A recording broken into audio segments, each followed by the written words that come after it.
आषाढ़ पूर्णिमा के दिन आप सबको पता होगा कि गुरु पूर्णिमा का पर्व जो है संपूर्ण भारतवर्ष में बड़े खुशी और हर्षोल्लास के साथ मनाया जाता है। तो इस विषय में मैं doctor Vishnudutt Sharma, professor doctor Vishnudutt Sharma, Gaur Brahman Ayurved महाविद्यालय ब्राह्मणवास में कार्यरत हूँ, जो कि संस्कृत संहिता एवं सिद्धांत विभाग में प्रोफेसर का कार्य करता हूँ। संस्कृत एवं पदार्थ विज्ञान विषय में यहाँ विद्यार्थियों को विद्या के रूप में दान देता हूँ, पढ़ाता हूँ। अब मैं आपको बताना चाहता हूँ गुरु पूर्णिमा की क्या इम्पोर्टेंस है, क्या महत्ता है हमारे समाज में, हमारी संस्कृति में, हमारी सभ्यता में। गुरु का स्थान बहुत उच्च कोटि का स्थान है।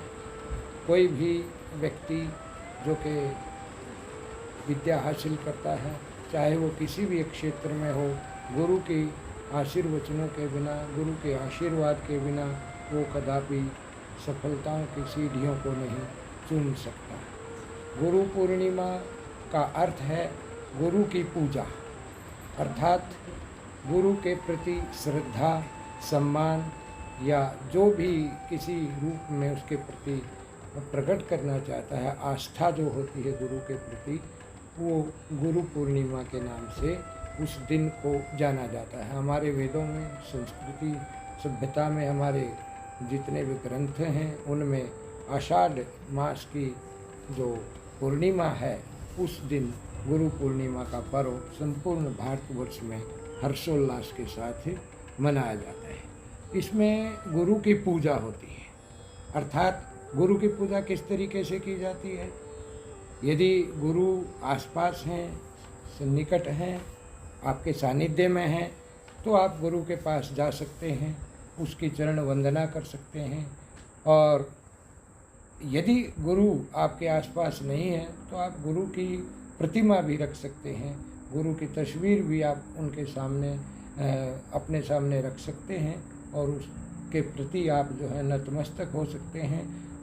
दीपक जलाइए या धूप जलाइए और उनके प्रति आप नतमस्तक होइए। और विशिष्ट रूप से आप इस श्लोक का उच्चारण अवश्य करें गुरु वंदना के इसमें। गुरुर्ब्रह्मा गुरुर्विष्णु गुरुर्देवो महेश्वरः गुरुर्साक्षात् परब्रह्म तस्मै श्री गुरवे नमः। अर्थात गुरु का स्थान साक्षात महेश, ब्रह्मा, विष्णु के सदृश माना गया है। उनको साक्षात रूप में जैसे भगवान होते हैं, गुरु का स्थान भी उसी प्रकार से माना गया है। गुरु की महिमा का सर्वत्र वर्णन मिलता है। गुरु की कृपा के बिना कोई भी सफलताओं की सीढ़ियों को नहीं चूम सकता। गुरु के प्रति आस्था प्रकट करने का ये सर्वोच्च साधन है। और जो आदमी, जो व्यक्ति गुरु के प्रति श्रद्धा रखता है, नतमस्तक होता है, उसको सदैव सफलताएं मिलती हैं। अब मैं इसके बारे में और थोड़ा अंग्रेजी में व्याख्यान जो है वो देता हूँ। वैसे तो गुरु का स्थान जो है हर ग्रंथ में, चाहे वो आपके हिंदुओं के ग्रंथ हैं, चाहे वो सिखों के ग्रंथ हैं, चाहे वो क्रिश्चियंस के ग्रंथ हैं, चाहे और किसी दूसरे संप्रदाय के ग्रंथ हैं, सभी ग्रंथों में हिंदू, मुस्लिम, सिख, ईसाई सब में गुरु का एक विशिष्ट स्थान दिया है। चाहे जैन संप्रदाय हो, चाहे बुद्ध संप्रदाय हो, प्रत्येक संप्रदाय में भारतवर्ष में जो है गुरु का बड़ा मनाया जाता है पर्व। बड़ी खुशी के साथ अपनी श्रद्धा व्यक्त करने का एक ये प्रॉपर दिन आता है, आषाढ़ की पूर्णिमा के दिन। अब मैं कुछ आपको अंग्रेजी में इसके बारे में बतलाना चाहता हूँ, अंग्रेजी भाषा में। The celebration of Guru Purnima is marked by the spiritual activities and may include a ritualistic event in honor of the Guru, that is the teacher, which is called Guru Puja. The Guru principle is said to be 1,000 times more active on the day of Guru Purnima than on any other day. The word Guru is derived from two words, Gu and Ru. The Sanskrit root Gu means darkness or ignore, and Ru denotes the remover of that darkness.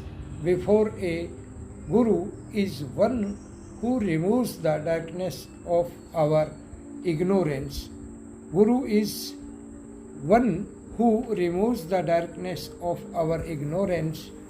Gurus are believed by many to be the most necessary part of life. On this day, disciples offer puja, means worship, or pay respect to their Guru, spiritual guide. In addition to having religious importance, this festival has great importance for Indian academics and scholars. Indian academics celebrates this day by thanking their teachers as well as remembering past teachers and scholars. Traditionally, the festival is celebrated by Buddhists in honor of the Lord Buddha, who gave his first sermon on this day at Sarnath, Uttar Pradesh, India. In the yogic tradition, the day is celebrated as the occasion when Shiva became the first Guru, as he began the transmission of yoga to the Saptarishis. Many Hindus celebrate the day in honor of the great sage Vyas, who is seen as one of the greatest Guru in ancient Hindu traditions and a symbol of the Guru Shishya tradition. Vyas was not only believed to have been born on this day, but also to have started writing the Brahma Sutra on Ashad Shukla Paksh Purnima, which ends on this day. Their recitations are a dedication to him and are organized on this day, which is also known as Vyas Purnima. The festival is common to all spiritual traditions in Hinduism, where it is an expression of gratitude towards the teacher by his discipline. Hindu ascetics and wandering monks observe this day by offering puja to their Guru during the Chaturmash, a 4-month period during the rainy season, when they choose seclusions and stay at one chosen place.